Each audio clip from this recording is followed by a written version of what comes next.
আসসালামু আলাইকুম। আমি মোহাম্মদ আব্দুল জব্বার। আমি ব্যাকরণ নিয়ে আজকে সুন্দর একটি টপিক নিয়ে আলোচনা করব। সেটা হচ্ছে শব্দ। শব্দ কাকে বলে? শব্দ এক বা একাধিক ধ্বনির সম্মিলনে যদি কোনো নির্দিষ্ট অর্থ প্রকাশ করে তাকে আমরা শব্দ বলবো। যেমন কলম। কলম একটি যেমন এখানে যদি আমরা এখানে ক যোগ ল যোগ মো, এখানে এক বা একাধিক ধ্বনির যে মিলন হয়েছে সেটাকে আমরা কি বলবো? শব্দ। গঠনগত অনুযায়ী শব্দকে দুই ভাগে ভাগ করা হয়, এক হচ্ছে মৌলিক শব্দ এবং সাধিত শব্দ। আমরা এখন দেখবো যে মৌলিক শব্দ কাকে বলে।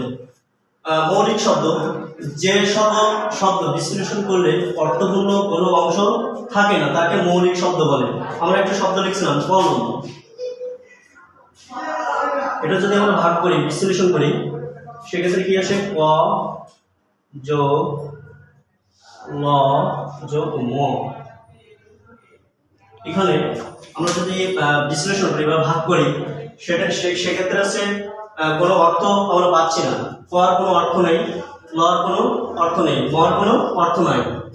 এখানে যদিও ভাগ করা যায় সেক্ষেত্রে কি হয় আমরা একটু দেখি। যেমন হচ্ছে হা, আমরা ভাগ করি তাহলে হা যোগ ত, সেক্ষেত্রে এর কোনো অর্থ মূল যে ভাগ করে যে মূল শব্দের সাথে কোনো মিল নেই, সেক্ষেত্রে আমরা এটা ভেবে নেব যে মৌলিক শব্দ। সেটাকে আমরা কি ভেবে নেব? এই যে মূল শব্দের সাথে, এটা হচ্ছে কি মূল শব্দ। মূল শব্দের সাথে যদি কোনো মিল না থাকে সেক্ষেত্রে আমরা সেটা ধরে নেব মৌলিক শব্দ, অর্থাৎ এর কোনো অর্থপূর্ণ কোনো অংশ থাকে না। এবার আমরা দেখি সাধিত শব্দ কাকে বলে। যে শব্দ বিশ্লেষণ করলে তার মধ্যে এক বা একাধিক অর্থপূর্ণ অংশ থাকে সেগুলোকে কি বলবো? সাধিত শব্দ। তো সাধিত শব্দ চেনার উপায় আমি একটু বলে দিই। সেটা হচ্ছে এক কথায় উপস।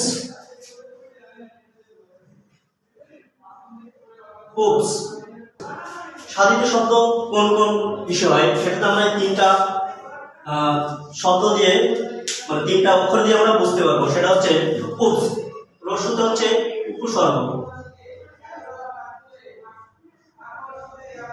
পদ হচ্ছে প্রত্যয়, দন্তের সাথে সমাস। এই যে টেকনিক, এটা হচ্ছে মনে রাখার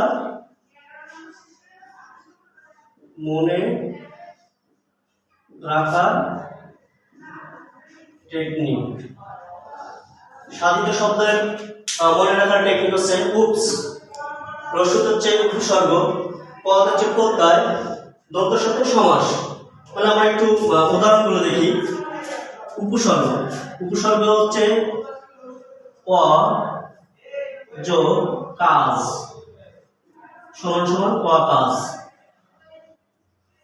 এখানে ওয়ার্ড হচ্ছে কি উপসর্গ,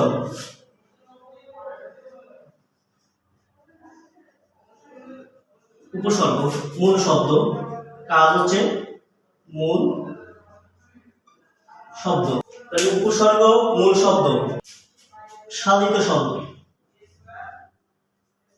সাধিত শব্দ।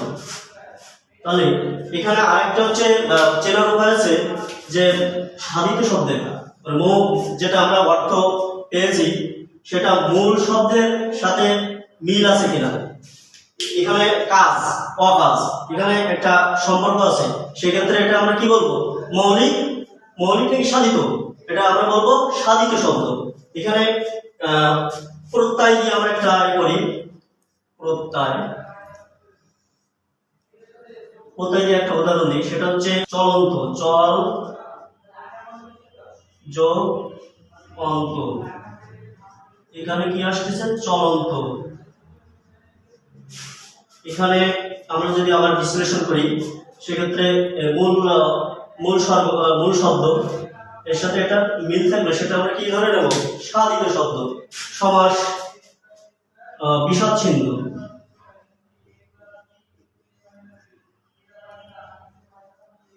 বিষাদ-ছিন্ন।